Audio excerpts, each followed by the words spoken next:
یافیائی اسلامیہ کو تبدیل کر کے رکھ دیا. اس میں بھی رسمی تعلیم نہیں تھی بلکہ ساری کی ساری غیر رسمی تعلیم تھی. یعنی باقاعدہ کوئی اسکول نہیں بنایا جاتا کہ آپ کو صبح آنا ڈگری دی جائے.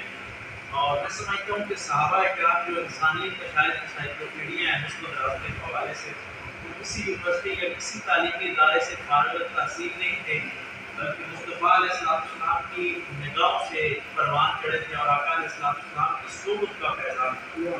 اور یہ صحبت اتنی بڑی چیز ہے. غیر رسمی جو تعلیمی ہے اس میں جو روح کی حیثیت رکھتی ہے وہ آپ کی صحبت ہے.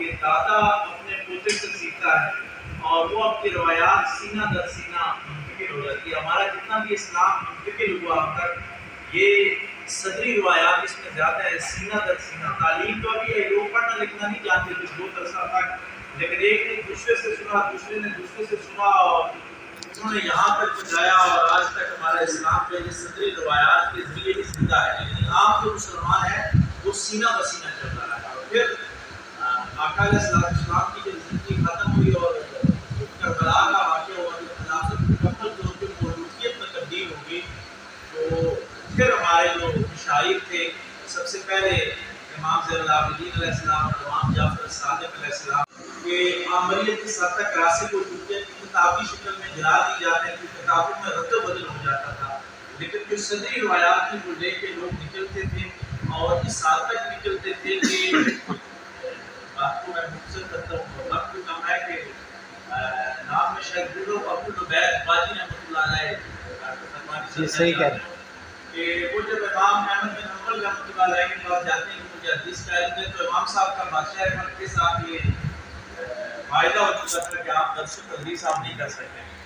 تو انہوں نے کہا میں تو بڑے دور سے شاید وہ میرا خیال ہے متحدہ افریقہ سے سفر کر کے وہاں پہنچے تھے. انہوں نے کہا کہ کیا ہوگا. انہوں نے کہا کہ میں روزانہ سوالی بن کے آیا کروں گا آپ کے در میں کچھ مانگنے کے لیے دے دیں. آپ روزانہ ایک حدیث مجھے سنا دینا ایک دروازے کے آگے. یہ غیر رسمی تعلیم تھی.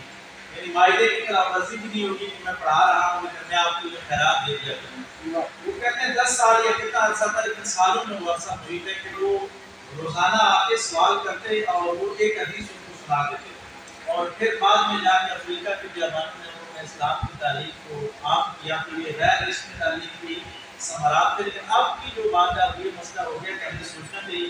ڈاکٹر صاحب کے پورے مطالعے کے دوران میں سوچتا رہا کہ یہ ختم ہو رہا ہے اور مجھے بھی یہ ہوا کہ اس کی کیا ہمیں کیا کرنا چاہیے مسلمانوں کو کیا کرنا چاہیے. میری جنریشن تک کا 90s تک کا آپ کے جو بچے ہیں وہ تو ساجد صاحب ہماری بات ہے کہ موبائل ٹی وی اور اس ساتھ میں چلے گئے اور ہمارا جتنا میڈیا ہے وہ سامراج کے ہاتھوں میں شکنجے میں اور وہ ایسی ایسی چیزیں دکھاتے ہیں کہ اللہ ہی ہمیں اس سے محفوظ رکھے. تو اس حوالے سے بھی ہمیں سوچنا ہوگا کہ